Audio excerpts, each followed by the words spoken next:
윤석열을 수괴로 한 12.3 내란 사태의 전모가 속속 드러나고 있습니다. 계엄군을 동원해 국민 주권을 말살하고 국회와 국무위원을 무력화한 뒤 자신의 꺼져가는 권력을 연장하고자 했던 친이 쿠데타이자 주권자 국민에게 총구를 겨눈 반란이었다는 사실이 거듭 확인되고 있습니다. 심지어 무인기를 북한에 보내고 오물풍선 개양을 빌미로 원점 타격을 하려 했다는 구체적인 의혹까지 불거졌습니다. 이게 사실이라면 국지전을 유발해 인위적으로 계엄 선포 요건인 전시 상황을 만들려 했다는 뜻입니다. 꺼져가는 자신의 권력을 지키기 위해서라면 전쟁까지 불사하겠다는 위험천만한 자에게 단 1초라도 군 통수권을 허용할 수 없습니다. 당장 직무 정지를 시키는 것이 국민과 국가를 위한 최선의 방책입니다.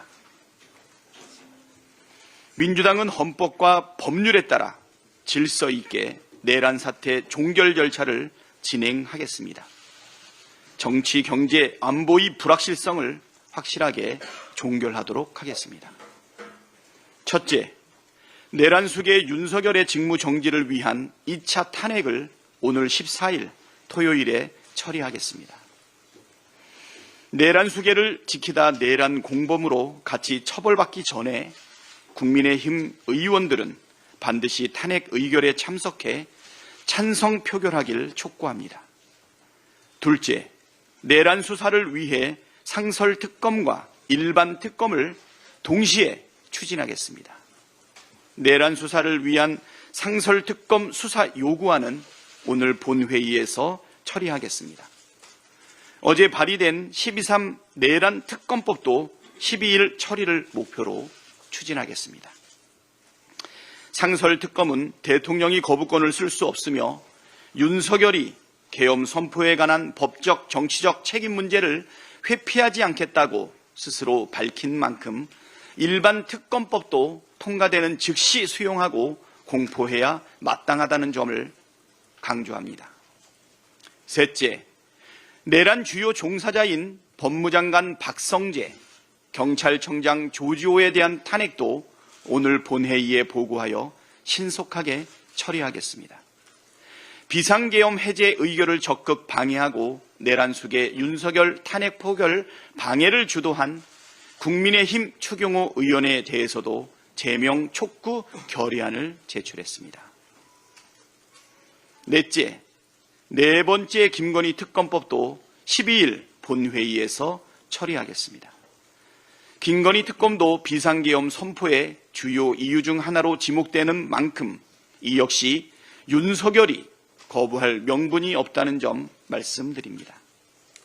다섯째, 경제 불확실성을 빠르게 해소하고 정부가 내년 국가 살림을 준비할 시간을 주기 위해 내년도 정부 예산안을 오늘 본회의에서 즉시 통과시키겠습니다. 민생과 경제 회복을 위해 증액이 필요한 부분이 있다면 추후 추경 등의 방식으로 해결할 수 있다는 점 말씀드립니다. 헌법과 법률에 근거하지 않은 조치는 무질서와 혼란을 가중하는 행위입니다. 민주당은 헌법과 법률에 근거한 질서 있는 사태 수습을 위해 최선을 다하겠습니다.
들이 총선에서 열린우리당을 압도적으로 지지해 줄 것을 기대한다. 열린우리당이 표를 얻을 수만 있으면 합법적인 모든 것을 다 하고 싶다. 2004년 한나라당은 노무현 대통령의 이 발언을 꼬투리 삼아서 탄핵안을 발의해 가결시켰습니다. 헌재는 이런 터무니없는 탄핵소추안을 당연히 기각했지만 이로 인해 노 대통령은 2달 넘게 직무를 정지당해야 했습니다. 이런 만행을 저질렀던 한나라당 후예들이 이제는 내란 속의 윤석열 보위에 앞장서면서 내란죄 공범을 자처하고 있습니다. 총기를 휴대한 최정예 특수부대와 군 헬기까지 동원해서 국회와 선관위를 타격하며 헌정 질서를 유린한 윤석열의 내란죄가 노 대통령 발언 몇 마디보다 가볍다는 게 그들의 사고방식입니다. 이런 비정상적인 국힘당의 행태, 도대체 어느 국민이 납득하겠습니까? 1년만 지나면 다 잊어버린다며 주권자 국민을 개돼지 취급한 윤상현 의원에게 경고합니다. 노무현 대통령에 대한 무모한 탄핵 시도는 역사가 기억하고 언론이 기억하며 국민들 기억에도 생생히 남아있습니다. 윤 대통령 탄핵 방해도 마찬가지입니다. 역사와 국민이 꼭 기억하실 겁니다. 윤상현 의원님, 제발 부끄러운 줄 아십시오. 윤석열 내란 사태 수사가 혼선을 빚고 있습니다. 검찰, 경찰 등 과열 경쟁에 법원은 비정상적 상황이라 지적하면서 일부 영장을 기각하였고 출국 금지도 기간마다 제각각입니다. 이런 혼선을 틈타서 주요 혐의자들은 혐의 축소와 핸드폰 교체, 텔레그램 탈퇴 등 증거인멸에 안간힘을 쏟고 있습니다. 하지만 공수처가 윤 대통령 비상계엄 사건에 대해서 검찰, 경찰에 사건 이첩을 요청하였으나 검경은 독자 수사를 계속하고 있는 상황입니다. 공수처장이 다른 수사기관에 사건 이첩을 요청하면 해당 수사기관은 이에 응하여야 한다고 공수처법이 규정하고 있어서 검경의 사건 이첩은 선택의 여지가 없습니다. 검경의 군인에 대한 수사 권한도 제한되어 있으므로 특검이 가동될 때까지는 공수처가 수사 주체가 되어서 경찰과 군검찰, 군사법경찰 등 인력을 지원받아서 수사를 진행하는 것이 좋을 것 같습니다. 검찰은 공수처가 수사한 사건을 송치받아서 최종 수사할 기회가 부여되므로 이번 내란죄 수사 착수는 자제하여야 합니다. 체계적이고 신속한 집중 수사가 필요합니다. 기관 이익을 내려놓고 법과 원칙을 지키면서 최선을 다해 주시길 부탁드립니다. 마지막으로 진성준 정책위 의장의 발언이 있겠습니다. 네, 우리 경제에 윤석열 내란 사태의 후폭풍이 몰아치고 있습니다. 앞서 이재명 대표께서도 언급하셨던 것처럼 여러 경제 지표가 그야말로 윤석열발 내란 대공황이라고 할 정도입니다. 이런 상황에서 국정 공백, 정부 실종 사태가 지속되고 있습니다. 윤석열은 내란 혐의 피의자로 정식 입건되었고 출국도 금지됐습니다. 대통령이 관저에 칩거하면서 대통령실은 정례 회의조차 열리지 않고 완전히 기능이 정지된 상태입니다. 머지않아 구속과 형사소추가 예상됩니다. 무엇보다 대통령의 거취가 결정되어야 국정을 회복할 수 있습니다. 무도한 행위에 책임을 지고 스스로 사퇴해야 마땅함에도 불구하고 윤석열은 관저에서 침묵하고 있습니다. 대통령의 임기를 포함해서 국정수습 방안을 위임받았다는 여당은 헌법이 정한 국정회복 절차를 외면한 채 질서 있는 퇴전이니 공동대행체제니 모호한 언사만 쏟아내고 있습니다. 그 어떠한 임시 변통도 지금의 불확실과 무질서를 제거할 수 없습니다. 대통령이 버티고 여당이 갈팡질팡할수록 국민 고통의 시간은 연장될 뿐입니다. 우리 헌법과 법률이 정한 절차에 따라서 위헌, 불법 사태를 바로잡고 민주 질서를 공고히 해야 합니다. 대통령 탄핵만이 지금의 비정상을 극복하고 예측 가능성을 회복하는 길입니다. 그래야 시장도 세계도 한국을 신뢰할 수 있습니다. 이제라도 헌법이 정한 질서인 탄핵에 동참하길 바랍니다. 오늘 오전 11시 민주당의 예산안 처리 방침과 관련해서 언론인들 모시고 기자간담회를 하겠습니다. 상세한 내용은 그 자리에서 말씀드리겠습니다. 감사합니다. 이상 발언을 모두 마치고 당대표께서 회의를 폐회하시겠습니다. 네, 회의를 종료하겠습니다. 수고하셨습니다.